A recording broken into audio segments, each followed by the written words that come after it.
Yo, what's going on, guys? Welcome back to the channel. My name is Nick Theriot, and today I have an exciting new video for you guys.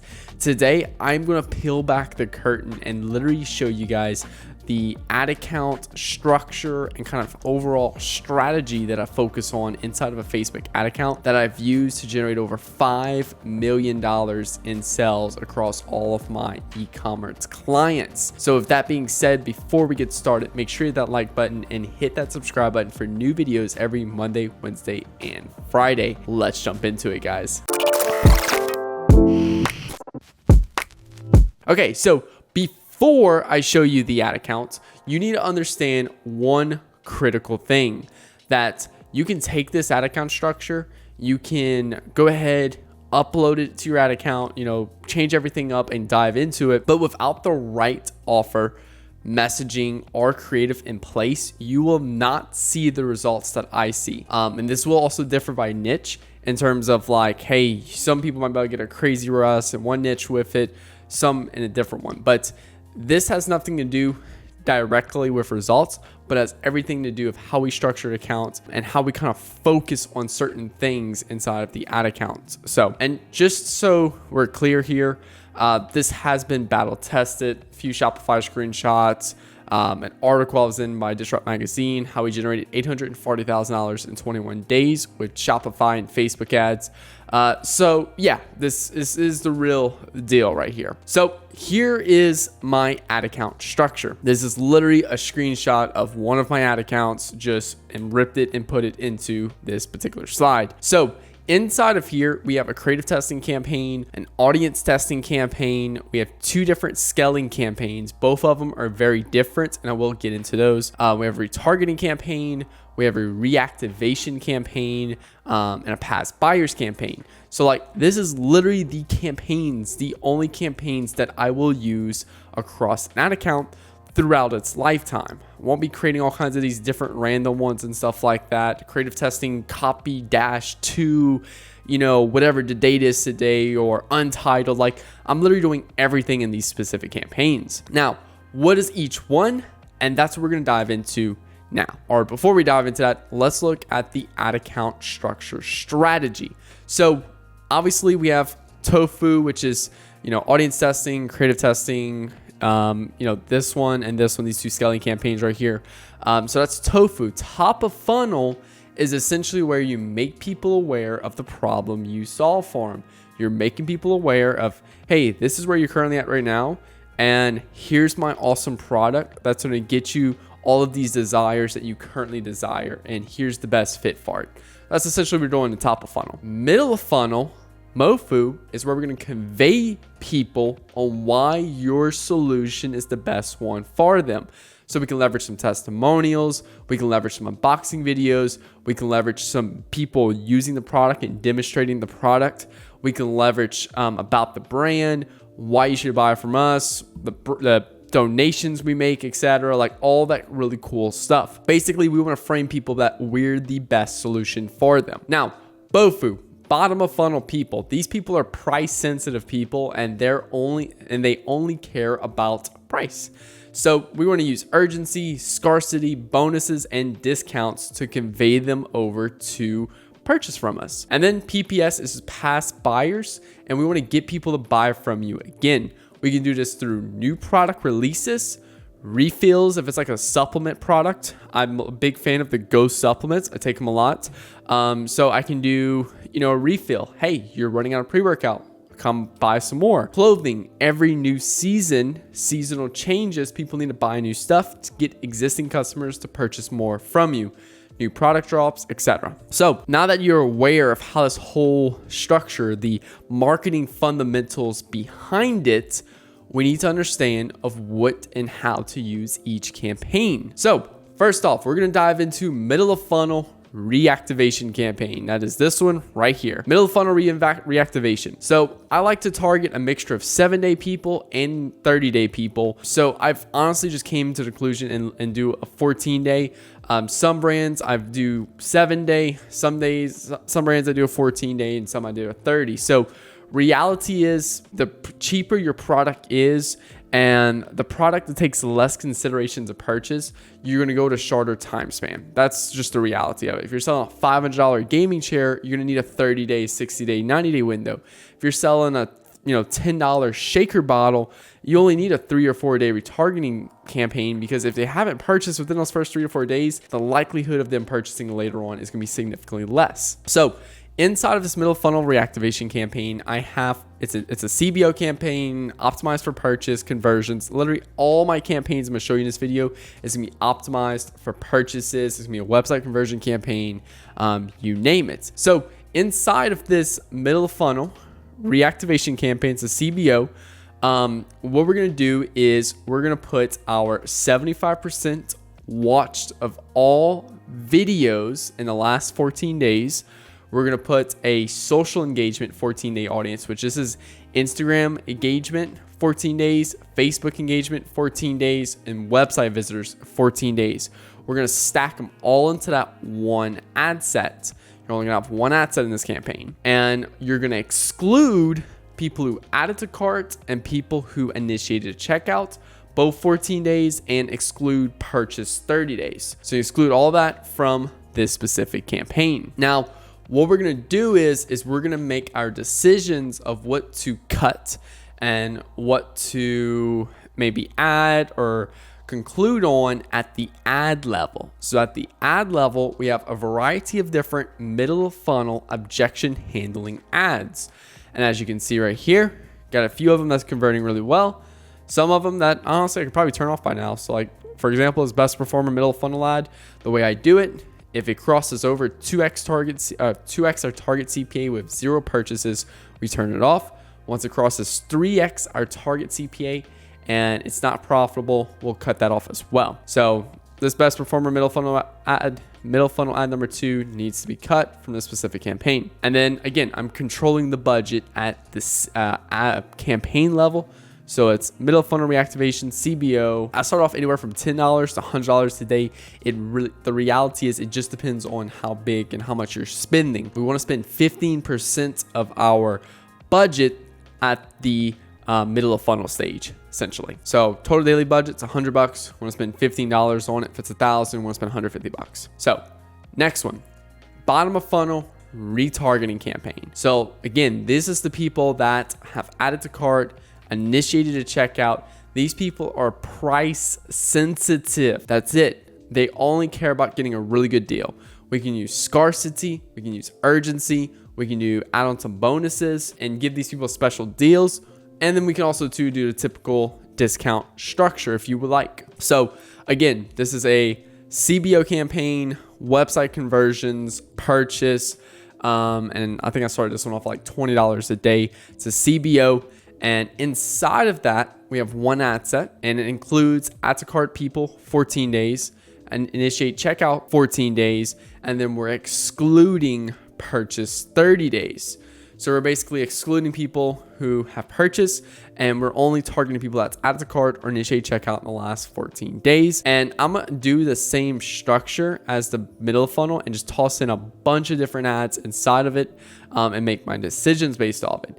Honestly, I got kind of lazy with this one. I haven't really tossed in any new ads in this specific campaign just yet. And that's mostly just because our target ROAS at this stage is like a 5x and we're getting a 7x, about to be a 7x. So I'm just kind of letting it chill. Now, the next campaign is our past buyers campaign. So again, if we go back up here, this is past buyers.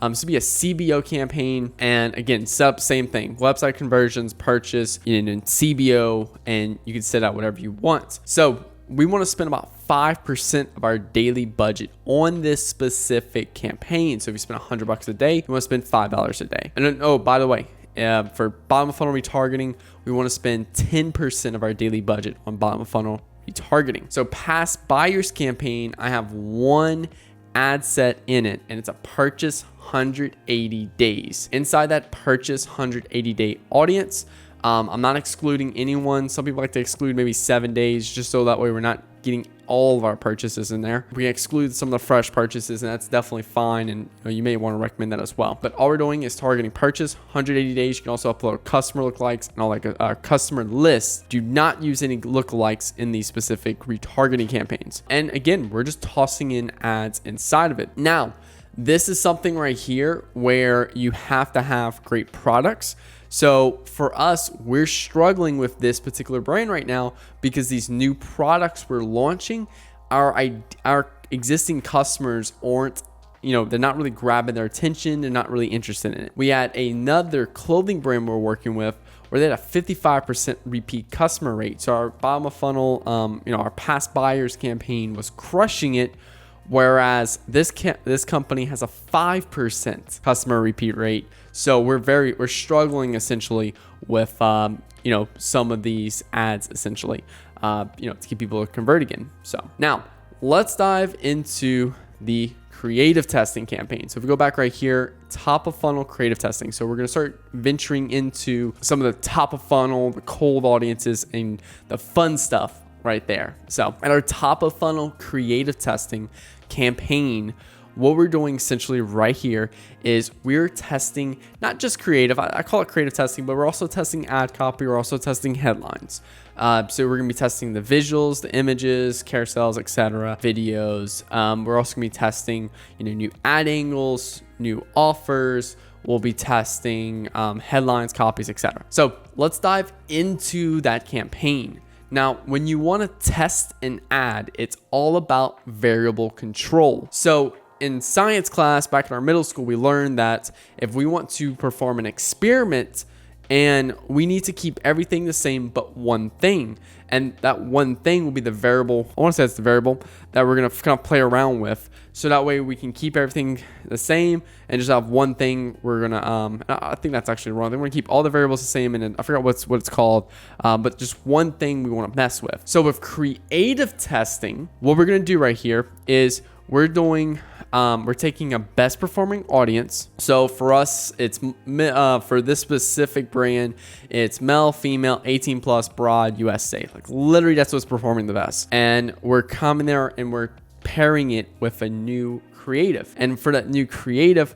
we're going to use a best performing ad copy that's relevant to that creative. And we're going to use a best performing headline that's relative to that creative as well. So that way it's just the creative for testing. Now, so for batch number 2, let's say we changed it and we want to do the copy. We're going to do batch 2, best performing audience, but the ad is going to be best performing creative, best performing headline, but only thing we're going to flip around is the copy, essentially. So each of one of these batches are just different segmentations, different creative, different ad testing that I am doing. And again, I'm using proven audiences that have worked on the ad account.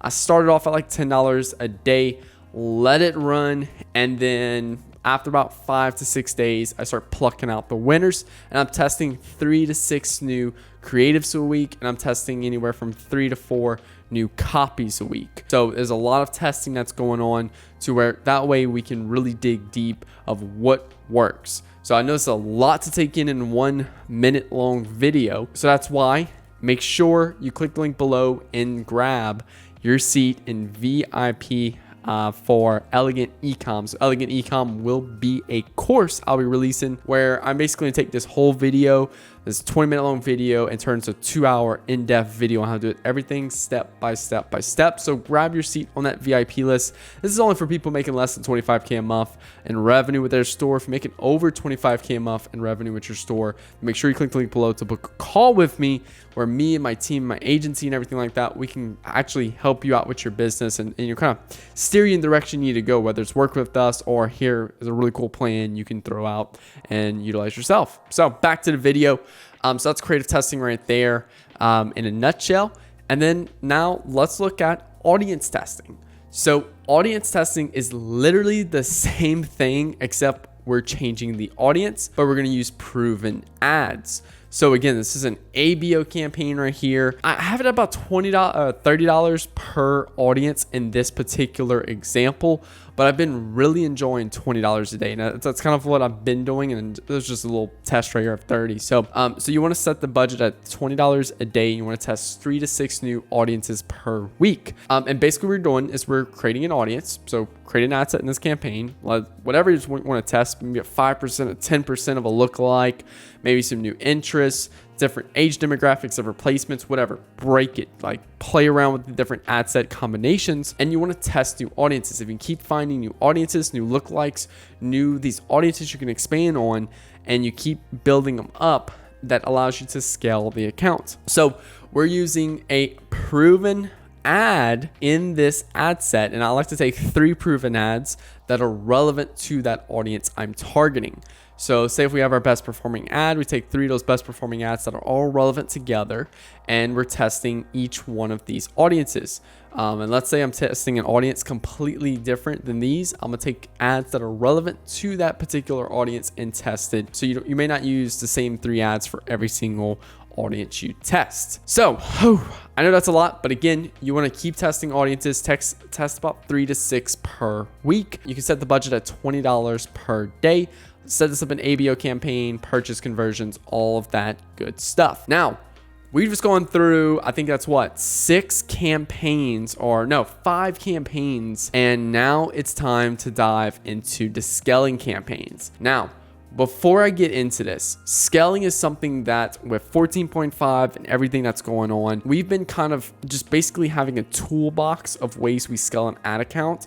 And we've been just throwing everything at the ad account and seeing what performs best. This might be big budget ABO campaigns, big budget CBO campaigns, a 1-1-1, a 3x3x3. There's these different types of campaign structures I've been kind of finding and putting together to help scale ad accounts.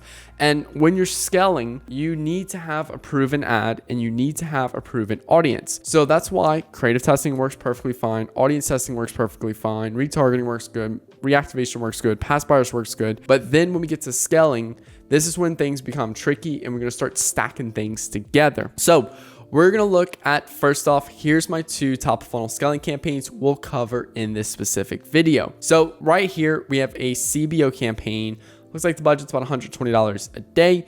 And then we have this other campaign, GAR04. This is the name of the ad. So I use a unique identifier for every ad at my ad account. And then the audience we're targeting, Josie, video, LLA 7%. So it was a video a girl named Josie did. And we just did an LAA of her video, and it did really well as an audience, and it works really well across the ad account. So this again is a CBO campaign at probably about $50 a day. So how do we actually work with these 2 specific campaigns? So first off, here's a big budget CBO. This is why I recommend 99% of you guys testing right when you find your winning variables in terms of your audience and your ads. So what we're doing here is we're taking 3 of our best performing audiences, putting in a CBO. So I recommend a lookalike, an interest, and a broad. I'm putting that in a CBO. These are the best performing. This is the best performing lookalike, best performing interest, and best performing broad audience. I'm putting in a CBO just like this, 3 audiences. And then what I'm doing is I'm literally taking my 3 to 6 best performing ads across the ad account that are relevant together and relevant to my audiences in this CBO, and I'm tossing them into each 3 audiences. So if I click on romance ad set right here, it's gonna have these 5 ads. If I click on this lookalike audience, it's gonna have these same 5 ads. If I click on this broad audience, it's gonna have the same 5 ads. So it's distributed across those. And basically what we're doing here is we're just letting Facebook have full control of where the budget's being spent on, what ads, what audiences, and Facebook can kind of do the dealing of the poker game of like, hey, here's what's working, let's push more here, and it basically allows us to kind of step back and just let Facebook spin optimally. Now, the problem with this, and which 99% of you guys will find a problem with, is that Facebook will lock on one particular audience and spend more on it versus the other one, which then creates this pattern right here where like, hey, this has a 4x for us, almost a 5, spent $179, but this one spent $213, and that does come up. And that's why I do have another strategy as well. But my advice with a CBO Once you create your scaling CBO, your 3 ad sets, your 3 to 6 ads in each of those ad sets. Once you create this specific campaign, I recommend setting the budget $100 a day, and I'll recommend running it for 7 days before touching it. Let it run because it needs more time to optimize. If you have an ad in here that's worked really well, you know, it's been proven in creative testing. If you have an audience that's been proven in creative testing, we know these variables work. We just need to give it time for the system to optimize around those, and then we can really start ramping up the spin. So with that being said, I do have another strategy, and this strategy basically goes after everything a CBO is plagued with. You know, ads getting distributed the wrong spin, ad sets getting the wrong spin, you know, not really optimizing around the best performer, and then also to the issue of having to go to an ABO level and adjusting budget. So it's just quick and easy to see a campaign, how's it performing, and adjust the budget from right there. This also makes it significantly easier inside of Wicked Reports, Hyros, or even like, you know, ClickMagick if you're using ClickMagick as well. So with this specific campaign right here, we're basically going ahead, we're taking, we're creating one campaign. So right here, it's called GAR06 Romance. And we're basically doing this, and actually I did change it up, but we're basically doing one ad set. This one ad set has the best performing audience for this specific ad. And I'm putting one ad inside of it. So one ad set, one campaign. And the budget for this, I recommend anywhere from 5x to 10x your target CPA. I've also been recommending just doing $100 a day. So you can do $100 a day.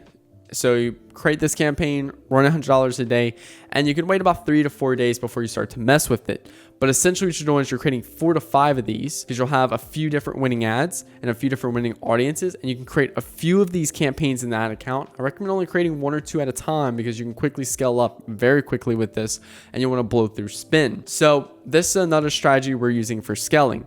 Now, again, I recommend testing them both and seeing which one works better for you, and then go from there. You don't necessarily, if scaling CBO doesn't work for you, this big budget CBO doesn't work for you, cool. Try a big budget ABO where you're controlling the budget, and that's it, budget right here.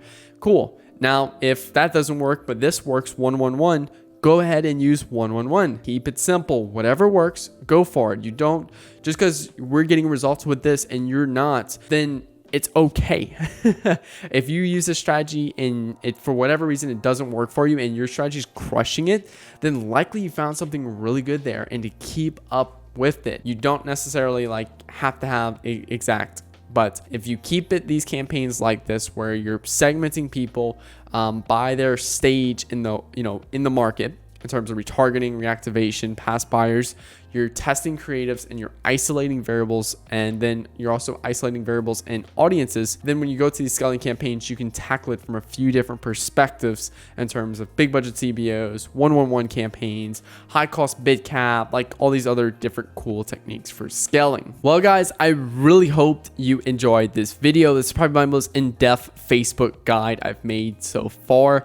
I did go through and walk through a whole ad account structure and stuff like that, and like setting up a campaign from scratch, but this is literally like an ad account that's already we're running and everything we're pushing budget into, and how we actually efficiently kind of manage it and stuff, or like how we actually structure it and stuff. This is literally the account right here. So I really hope you enjoyed this video. Again, if you're an e-com business owner, you're making at least 25K a month, and you would like to have some help with your media buying, your ad strategy, your marketing, etc. with your business, make sure you click the link below to book a call with me and my team. We'll hop on a call with you, and what we'll do is we'll basically dig through your business and we'll put together a plan of action for you, and you can either take that plan and run with it, or you'll have the option of learning a little bit more about how we can help you and work with this. Now, if you're making less than 25K a month, it's okay, because I have something for you. Make sure you click the link below and sign up for the Elegant Ecom VIP list. This will be a course where I'll literally give you all of my standardized operating procedures into one nice package,